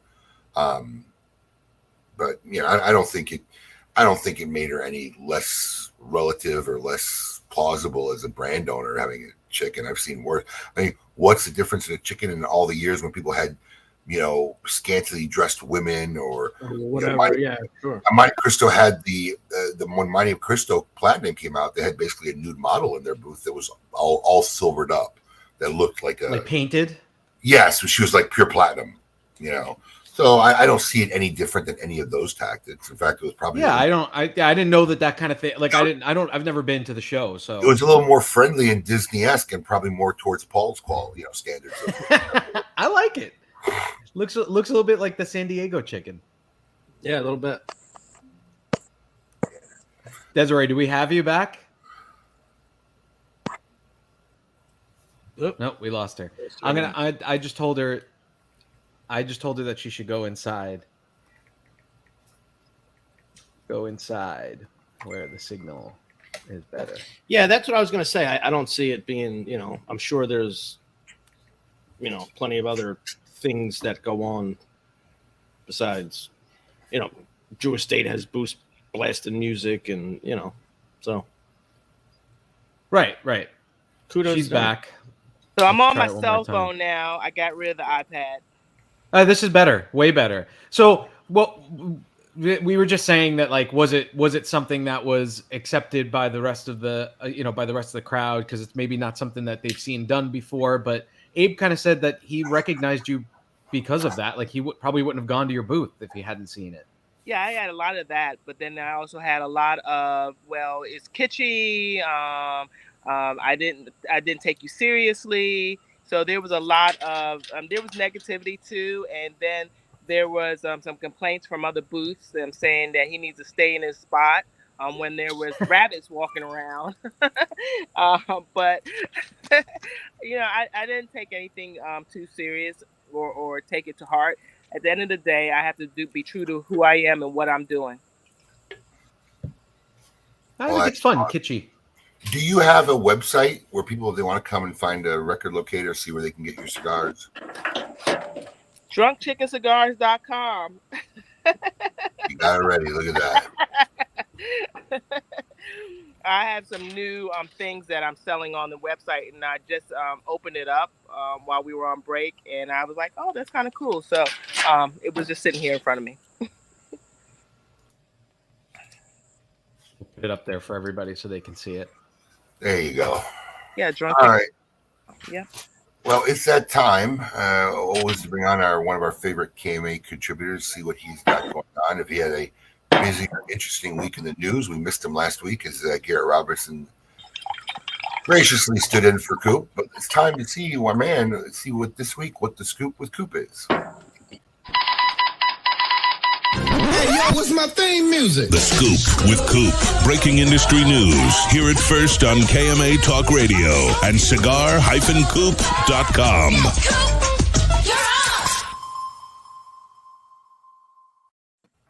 There he is. Good morning, everybody. How's it going? Good. How you doing, buddy? You know, Abe, I had the colonoscopy thing, and I told them I was a smoker, and they didn't knock me out with that type of stuff. I'll just tell you that. Listen to me. You're like a quarter of Abe's size. But listen to me. No, Ronnie's texting me, like, cussing me out. Like, I had no decision in this. This wasn't a fucking choice. Totally. Yeah, I know. Alex, you're still on mute. I went to the hospital. They told me it was a simple procedure. Next thing I know, I woke up on ketamine. There wasn't a question. Ronnie's like, well, they never asked me if I smoke. Oh, what do you want me to do? Tell her, excuse me, man. But my friend in Detroit specifically said he's never been asked if he's smoked. Why are you asking me this question? I mean, I went in for a procedure. The woman asked me, do you smoke? I said, yes. And that was that. And I don't know why anything else that happened was decisions made. Well, I was under. Now, maybe they put me under Coop because they were doing both at the same time. I don't know. Maybe, yeah. I don't know. But they put me under, and I woke up in a shitstorm. I mean, it was literally. Yeah, I mean, something completely out of my control. I had nothing to do with it. Yeah, I had to have it also for a cardio procedure, and there was putting a scope in there, and it was the same thing. They didn't give me anything really heavy other than just normal stuff. So I am a little surprised still. So was that your first one? Was that your first one?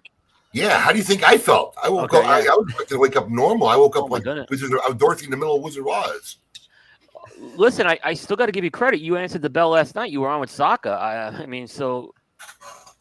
Good job. I mean, yeah, Steve can carry a show on his own. He's never at a loss for words. That's true. Yep, that is absolutely true. Yep. It's funny because I like now I'm a little bit more awake, but even like last night, it's just I'm going through reflex motions. Like last night's episode is completely hazy for me. I barely remember. I know I did it. I could barely remember doing it. Yeah. It happens. But I'm telling you, from the way I woke up and how long that lasted, I really think it was a spiteful anesthesiologist. I really do. I can't doubt you on that. I always get worried about something like my wife says, don't say something nasty because they're they could do something to you. I've never had that look. I go into medical things all the time. Do you smoke? Yes. Yeah. They ask a simple question. Well, what do you smoke? How often do you smoke? This one looked at me like I was like I might as well have been like a Nazi concentration camp freaking guy. I mean, like I thought she was ready to burn my bed while I was lying in it. Yeah, it was like a Seinfeld episode. I'm like, is this for real? Had you ever met her before? Maybe you got on her wrong side. I have no idea. My God. Oh wow. I have no idea. Anyways, other than my unexpected trip and colostomy, what's the news? What's the scoop? I can't even say it. What is the scoop this week, Coop? Well, all right. Some big news was made this week. And I gotta admit, when it comes to like single store releases, they don't really do very well on Cigar Coop, but there's always a few exceptions. And combine this with NFTs. Hey, the big news on Coop, and I can tell you it was big news on Coop. The NFT project being done with Smoke Inn and Tatawahe Cigars. So I know you guys talked a lot about it last night, but it made a lot of headlines on Coop. I couldn't believe the traffic I saw on this thing this week. It's funny because it is news because everybody's talking about it. We were even, we had Saka on. That wasn't planned. Saka started talking about it, asking me questions about it last night. Phone's ringing off the hook. And it's really funny because, I think a lot of people were thinking this was going to be a one and done and go away, but I don't think anybody could think that this is something to go away. I think it's something that, look, I mean, I would, you had me on, I believe we talked about before. I just didn't get it. I was a non-believer in how this was going to work, how it was going to think, but it just goes to show you how people have thought this out more than we thought, right? Because we were talking about this last night. Mo, one of the guys who won, has, I think, probably one of the most brilliant system on how he's giving away his cigar. And he's brilliant. It's brilliant. Yeah. And he's going to make his whole investment plus back probably in a month. And then the rest of it's all gravy. So for me, once I saw the successes, I was curious. Look, there's very little things that we were the first to do, right? We weren't the first to have a Cigar of the Month club. We just did it with a serious effort and made a really respectable one that people love, and we have thousands of members all over the country. We weren't the first to do a multi-vendor event. Our event has become the biggest, one of the biggest, if not the biggest now cigar event in the country. So, it's not, there's a lot of original ideas, and anybody out there know, I mean, John Carney has actually been an aid in helping us walk through this. It's no secret. I mean, they didn't believe, especially if this was successful, that they were going to be the only people that ever do it. But I think part of it is to have a product worthy of it, right? Yeah, I agree. And that you had it. Yeah, right. You can't just do it with this or that. This was our first micro release. It was an unprecedented 3,000 box single store release, which I think to date still has to be the greatest single store release ever in the history of this industry. And it was written up in Playboy magazine. There hasn't been any around for a long time. It already has a secondary market. It's already been sought after by collectors. And let's face it, if you want to talk about anybody who was a rock star and is a rock star in this genre of releases and special releases and limited releases, Pete Johnson's the man. So it's a perfect storm for something like this. We wanted, for me, like I haven't had that cigar personally, I think since 2017. I couldn't tell you the last time I've had it. And I asked Pete at least once a year, hey, can we do a drop this year or next year? It's always on a back burner. So for me, I think it's just awesome that now we'll see this cigar out every year in, very limited amount quantities, but it'll be around every year. And I think for retailers, this is a great way for you to have something special where people are going to find you all over the country. If you're one of it's like the unlucky 13, right? You're going to be like the unlucky 7 every quarter of every month. So I think the model works. And I think a model works, especially like this, where it's not just, I still don't get what the attraction is with a digital piece of art, that you own on a blockchain. I don't get it. We're doing it, but the value from my end is the actual availability of the product and the special 60 count humidor that Pete's working on. That's what the value is. I mean, I don't even get it so much. One of the things I really want to do, which everybody was telling me is unnecessary, is what we're doing differently is we're creating actually 7 original pieces of art. So you're not going to get like the same image numbered differently. Each person will get a unique, artistically done Tatuaje Anarchy image. But like one of the things I said is, listen, whatever image they get, including the NFT, we're going to send them a canvas so they can actually hang it on their wall. It's a moot point and it's not necessary. That's how much I just don't understand the NFT side of it. Right, you need a physical attribute to it. But for me, the value of having that product. I mean, the initial plan was the initial plan was we were going to release more NFTs because I was determined to buy 3 just for our store. And it really wasn't until afterwards we started thinking about it. I went to Alex. I said, Alex, I can't bid on these. It's like, why not? Because, in his mind, he thought the fairest way would be that we would bid it. I said, it's not ethically compatible because Pete and I are partners and they'll realize that, no matter what I bid, I'm probably going to be paying less than what they're going to pay. So we scaled it down to where we just gave ourselves 1 and let the other 6 go on the free market. Because there's no way I would let this happen without our store at least having one of these. we were, the creator of that whole line and brand. Yeah, you want to have the cigar. Yes. Yeah. So there was no universe when that was going to happen. So no, what I was going to say was, in thinking about it, like especially if I'm a retailer bidding on this and winning the bid, that canvas is something I'd want to hang in my store so people know that, hey, this is one of the exclusive 6 places where you can actually get this cigar. Yeah, you're right. You're right, because people follow that brand. They'll follow that brand, and when they see that, they'll recognize it. Yeah. Listen, all I know is toward the end of its vibrancy, where it was around, we had that cigar in a rare and vintage room, I think, going for $20 and $25 at the very end of it when we had any left.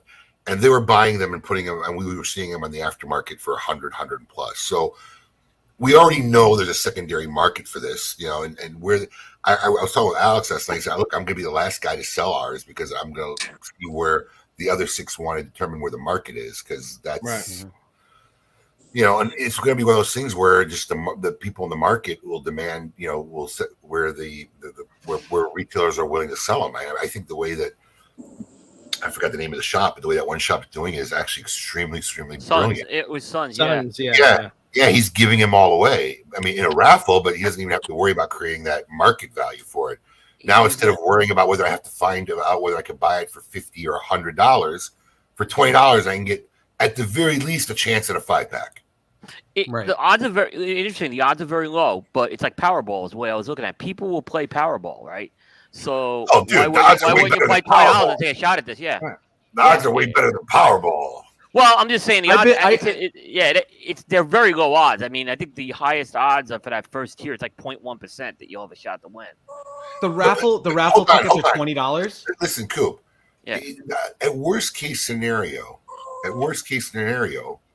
he's got 5 prizes if he sells 5,000 tickets. Right.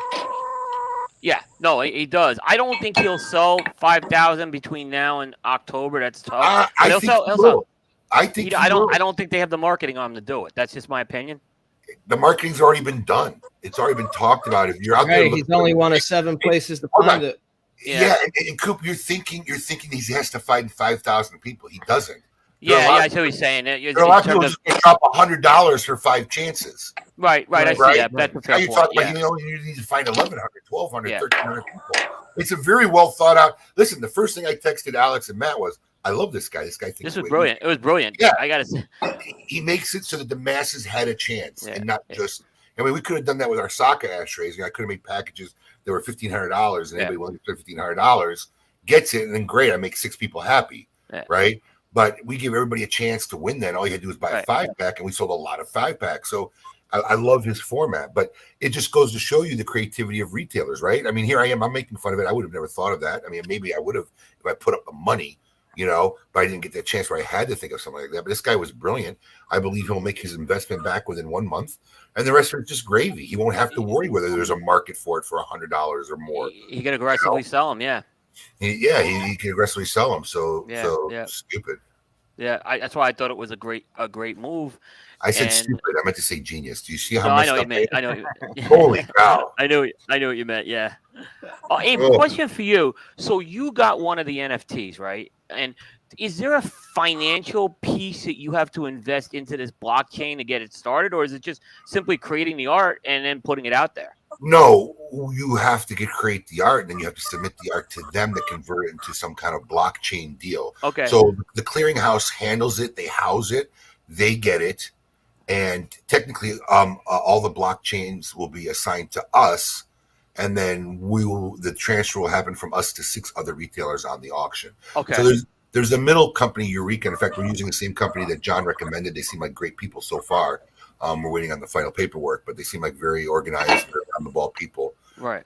And their auctions seem to flow really smooth. So I see no reason to experiment and look for other companies. Then the chain gets transferred to the buyer.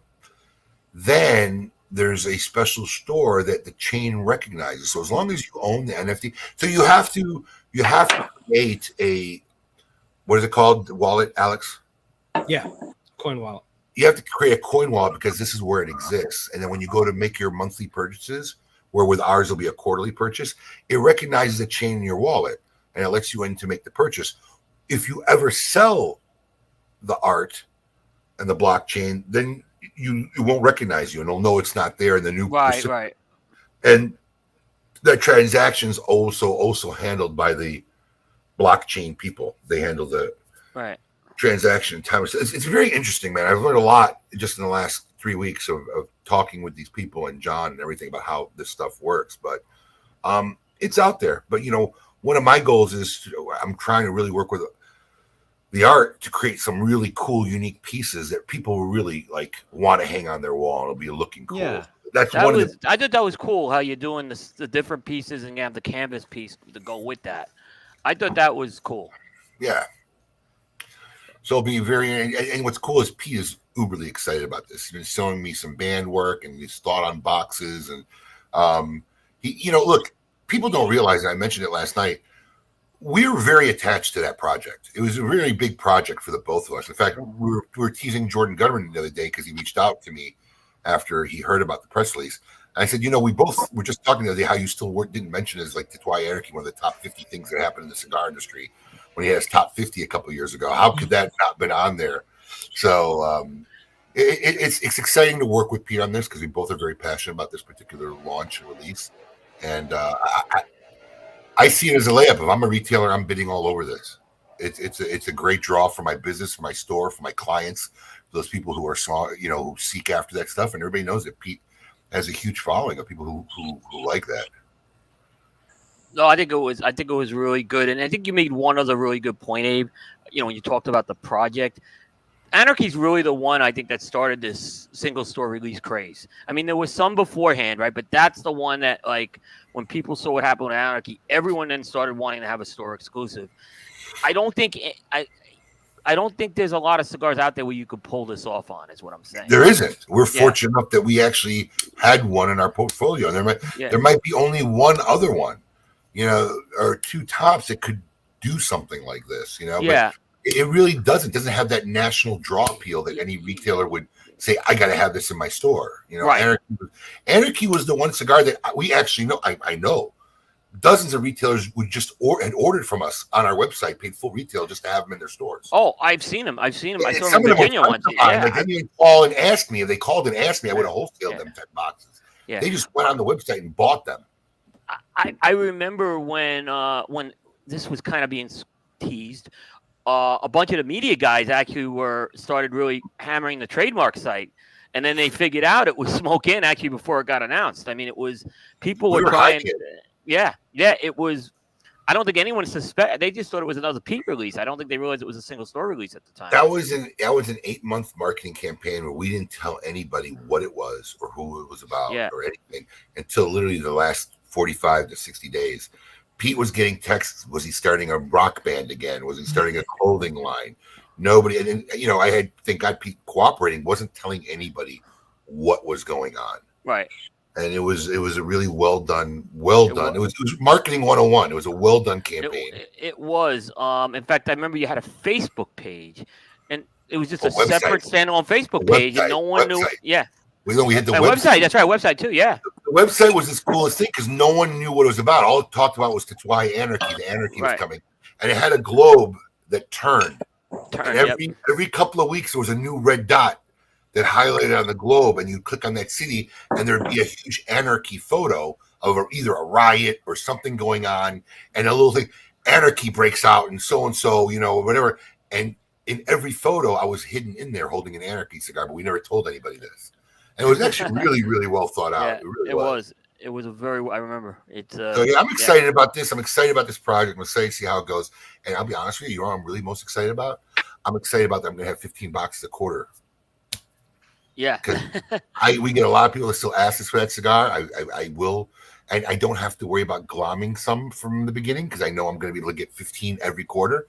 So I could wait a couple quarters before I finally get myself a couple. Right. But this is going to be big. No, it's good. I told you.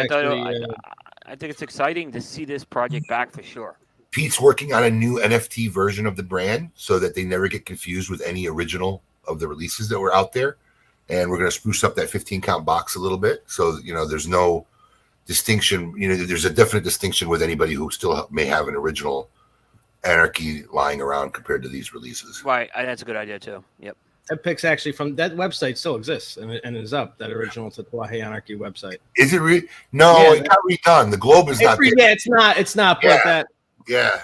When we came out with Apocalypse, I think we revamped it, but the original one had a little globe, circling globe, and when I go back and think about the staff and the ability that we had back then, man, I asked a lot for those guys. You want a what? I want a globe, bro. I want a globe with a map with a heat seek, a little red dot. You want what? So, what else you got going on in the news this week? A couple of items from actually last week that Garrett didn't mention, but I'll mention it. We mentioned a few weeks ago Eddie Terrazona was running for the U.S. House of Representatives. He took a pretty bad defeat in the primary. It wasn't a big surprise. The incumbent who won the primary is the incumbent. He's the incumbent in Congress. Eddie got 3% of the vote. You know, financing's tough for these types of things. So he threw his hat in there, and you know, it didn't work out as far as that goes. Well, you know, a lot of times people don't go into their first one expecting a win. No, I don't think so either. Yeah, it's a barometer. They see how they go. They see what the possibility of future wins. From what I saw, Eddie placed 5th out of 5. So he did. He's got some work to do. Yeah, he's definitely had some work to do. But, to answer Dan LeBeau, I answered the question, but in case you didn't hear it, when you sell the NFT, you actually sell the literal blockchain that it's assigned to. So yes, it disappears from your wallet, and then the new person who buys the NFT gets the access to those 15 quarterly boxes of cigars and the digital art. The canvas art is not guaranteed. That can be brokered between because the canvas art is not owned by the blockchain, and it can't force the transfer of that. So the buyer would have to negotiate that at the time if they bought it from somebody who owned it. Hey, I want the canvas art piece too, and they'd have to agree upon it separately. What else you got going on, Coop? Oh, just another piece of Terrazona news that may be of interest to folks. So there was actually in Terrazona Cigars, there was another partner. His name is Mario Caraballo. He has left Terrazona Cigars and is forming his own company. So it was kind of a rough week for Eddie last week with the news of losing the primary and then losing his partner. No details were given. A lot of people thought that Eddie's partner might have been a lot of the money behind the company. So it will be interesting to see how that goes. Wow. Partnerships are tough, man. I know. I've learned that too. Yep. They're harder than marriages sometimes. They very much are. It doesn't mean necessarily everything's bad. Sometimes business-wise, sometimes you're just not on the same page. All you can hope is they left on good terms. Yep, exactly. What else you got going on? Last piece of news comes from Caffey 1901 Cigars. Gabby Caffey, the owner, earlier this year announced he was on KMA, and he talked about leaving Honduras and going to move his production to the Dominican Republic, and he's working with La Aurora. And when you move in production like that, you just can't get the same tobacco. So now he's leveraging a lot more of the La Aurora tobaccos. So the 4 core lines of the Caffey 1901 portfolio have been rebranded. That's the Connecticut, the DF Maduro, the Sumatra, and the San Andreas. And there's a 5th blend coming out, which is the Serie L to celebrate his 50th birthday. And that's going to be an all Dominican cigar. So the interesting thing is you look at these cigars, they're completely different blends. In fact, there's no Honduran tobacco in any of these 5 blends. He's changed the packaging, and he's working with a good factory. So we'll see how that goes. Interesting. Yep. All right. Well, there you have it. There, Abe. I know what you did. Just make sure you had it right. I'm a little out of it, bro. I got to double check my shit. It's not on my sheet. That's funny, bro. I don't trust any of my memories these days. Well, that's Scoop with Coop this week. Please check out cigar-coop.com. Cigar-coop.com. The most up-to-date news and man, I am out of it. The up-to-date news and reviews, all teaser and rumor-free. Thank you, Cooper. Thank you for your contribution this week. And now it is time for what I just had to check my piece of paper for. Tale of the Tape, Season 5. Best movie villains ever. Hold on, I'm 100% not ready. I was trying to fix something. Okay. Give it an intro again. Time for Tale of the Tape, Season 5. The best movie villains ever.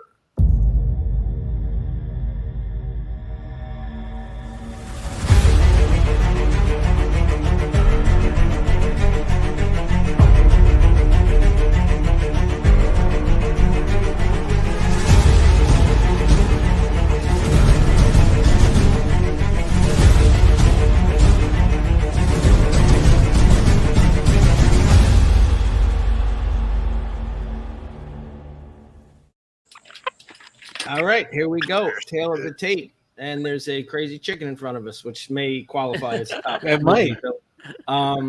We're cracking a top 5 this week. So let's get it started. Abe. Really, me? All right. So I probably should have wrote this down and prepared for it better. Coming in at number 5 in my top 5 is Hans Landa. I can't remember the name of this actor right now, but he's brilliant. He was in Django. Hans Landa was an incredible villain, only because of his ability to just be so calm and eloquent in his discussions, and being literally 2 seconds later chopping your head off. It's the type of guy who you really hated in the movie, despised the movie, and I think has to go down as one of the top 5 villains of all time. Good pick. From Inglourious Bastards, right? Yes. Django. I thought you said Django. No, he was also in Django. That's what I said. Okay. He was also. This guy's a brilliant actor. I can't. His name's. I'm trying to find it. Thank you. Yep. He's a brilliant actor, and his portrayal in that character, man, really was somebody you really wanted to hate and despise. But his just ability to, be so calm and serene and make you feel like, oh, I'm your friend. I'm here to help you, and then basically just becomes a butcher. Right. Later. It was brilliant. Take it away, Paul. Oh, all right. Well, this week, I don't think it's any surprise. Another Disney villain tops my list. I'm not saying they're all going to be Disney villains, but of all the Disney villains, and she's in the rankings. She's got to be in the top 5. But of course, classic from oh God, where is she from? Snow White, Maleficent. Appears in basically any appearance of a Disney villain. She's got to be there. She's kind of like the staple of Disney villains. Of course, if you're a Disney World fan, she's the center of, and I'm sorry, from Sleeping Beauty, but she's the center of Fantasmic, which will be opening up again in Hollywood Studios soon. So enjoy that. They're in rehearsals now. One of the best shows in all of Disney World.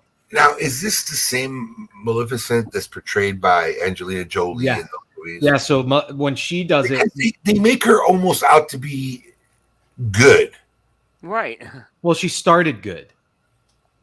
She turned bad. She turned evil. Maleficent started out good and turned bad. Yeah, this is the prequel to. Oh, so she's a complex Sleeping character. Beauty. This is kind of like Wicked, like how she became the evil Maleficent later on, and destroyed. Tried to destroy Sleeping Beauty's life. Okay. All right. So coming in at number 5 for me is Hans Gruber of Die Hard fame. I know he's landed on Abe's list. Just a great, your Eastern German intellectual villain. What I like about him is he kind of provided a battle of wits in a movie that was otherwise would have been just a straight action movie.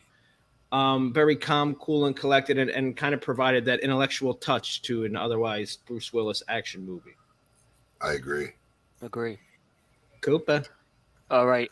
So this one was mentioned. I believe it was on Abe's list. I have it at number 5. It's Hannibal Lecter. And I'm getting scared, Abe. We have a lot of these characters on the list. Yeah. Did you like how wrong you were last week? I thought for sure you were going to butcher me over that one, and you had it. I was like, I couldn't believe it. Not even had it. The same number. Yeah, the same number. I was like blown away. So good job. Hey, Hannibal Lecter, I took it from Silence of the Lambs because we're going by one movie, but yes, I might have gone higher if we were going across the because there were other Hannibal Lecter type of movies they've done, but Silence of the Lambs is the one everyone knows. Just a great psychological, cold, that picture calculating right villain. there is bone chilling. Yeah. Oh my goodness, it is bone chilling. One of the, by the way, a fantastic movie. 1991 was the year of all the great, like horror type of thriller, I should say thriller movies. That was Cape Fear the same year. But Hopkins' performance of this is, I think, his best performance.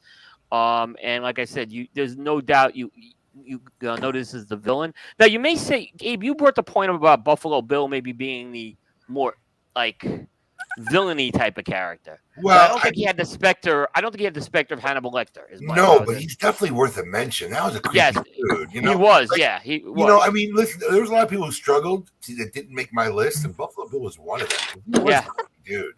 Yeah. So just real quick, Paul, I want you to put that list back up. I want to explain something, everyone. I know you may see something. So we have a graphic artist who's great. He makes great artwork. Sometimes his brain malfunctions. I think in this case, having two Hanses at number 5. I think he's a ketamine user. I think having two Hanses at number 5 set his brain into reset mode. Abe's number 5 Hans is Hans Landa, not Hans Gruber. Mhm. That's funny. The image is right. He just didn't change the name. Unbelievable. Wait, can you put that up again? I want to see how many of us have the same. We have Hans Gruber's that's been on there a couple times. Hannibal Lecter, that's already been on there a couple times. Nurse Ratchet. And then there's Paul's list. I feel like there's still hope that one of you will pick a Disney character. So out of 10 so far, the 3 of us picked 3 of the same people. Yeah. Interesting. I'm gonna go teaser free, Paul. There will not be a Disney character on my list. Okay, because I didn't go with any animated characters. I'm gonna be honest with you. Desiree, Alan Jaws, though while he was a great villain, doesn't make my list just based on the criteria I set forth. It had to be a real actor doing it. Yeah. So Desiree, movie fan? Any great villains that you remember? Are you into movies at all? I am, and I've been thinking about this since you guys have been talking. So I would go with Thanos and Loki. Nice. Thanos was originally on my list. Yep. Because I had to read back and realize that was all CGI. Now it was CGI that he came in and read the lines for, so they get his face right. But I didn't realize it was all CGI because it looked like him. But he never was on a stage performing or in a screen performing. So I technically had to take Thanos off my list. Okay, then you have your Jasons and your Michael Myers. None of the horror genre made my list. The one, if I had to pick one, probably would have been Freddy Krueger because I think he scared me the most growing up. Yeah, I'm a big sci-fi person, so Darth Vader is definitely on my list too. Darth Vader made someone's list, I thought.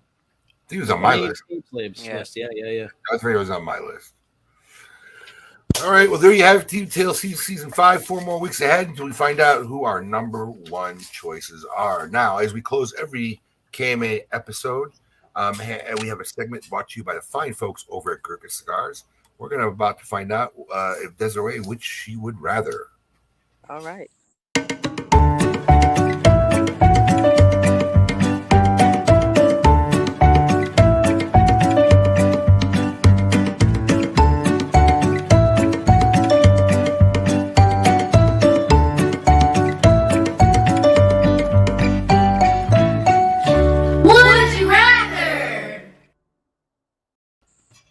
Desiree, our first question, our Would You Rather segment is going to be, would you rather be half your height or double your weight? Half my height. How tall are you? I'm 5'8". Oof. Yeah. That puts you about 3 feet tall almost. Yeah, but I would be over 400 pounds if I was double my weight. So I'm going with half my height. All right, so we're gonna find out a little bit about you on this question. Would you rather be forced? I want Paul to answer this too. Oh boy. Would you rather be forced to sing along or dance to every single song when you hear it? I'll do both together. Really? All right. Well, this woman is not afraid. Not afraid. Paul, I'm gonna guess you're gonna go sing. Why would have you ever been around me? I sing everything that's playing. It drives my wife insane. I was singing something this morning from I think the Bluey theme song. But yeah, I sing everything. Yeah, I'm gonna put my Carlton out there. There you go. All right. And here's the last one. This was a tough one. We'll see the toughest for last. Would you rather walk in on your parents or have them walk in on you? Oh, gross. That's a tough one. I'd rather walk in on them. Yeah. Yeah, I think me too. Yeah. No. Paul, they might die of shock. I don't want to talk about this. Come on, Paul. My dad watches the show. He's probably sitting outside with a cup of coffee watching the show right now. Which would I rather? What if I had the experience of both? Oh Jesus. You had your parents walk in on you while you were visiting Long Island? Jesus, Paul. Well, I was visiting. No. When I was a kid living with them. Yeah, I'd probably rather them walk in on me. Wow. Oh wow. No way. Whew. Well, there you have it. Thanks to the fine folks at Gurkha, we now know. Would you rather? Thank you for joining us on this Saturday afternoon or Saturday morning. Thank you. It was a very fun. We loved meeting you, your chickens. We hope we entertained our fans, made them laugh. Coop, as always, my man, thank you for the update and the news to what's going on. Good to have you back. Garrett did a good job for you last week filling in, so very cool. Follow us on our Facebook and social. Check us out on our private Facebook group, please, at Smoke In Social. A lot of fun stuff always going on in that Facebook group. Also, don't forget to check out this week's Labor Day sale. Okay, we have a 20% off site-wide sale going on. Visit smokein.com. Next week, we have the Smoke In Tobacco Takeover. Going to be interesting. Matt and Nicole Tobacco will be broadcasting the KMA live episode with their own very special guests. Everything else will be in the same format. So we will see you in a couple weeks. But everybody have a great weekend. Until then, keep it lit.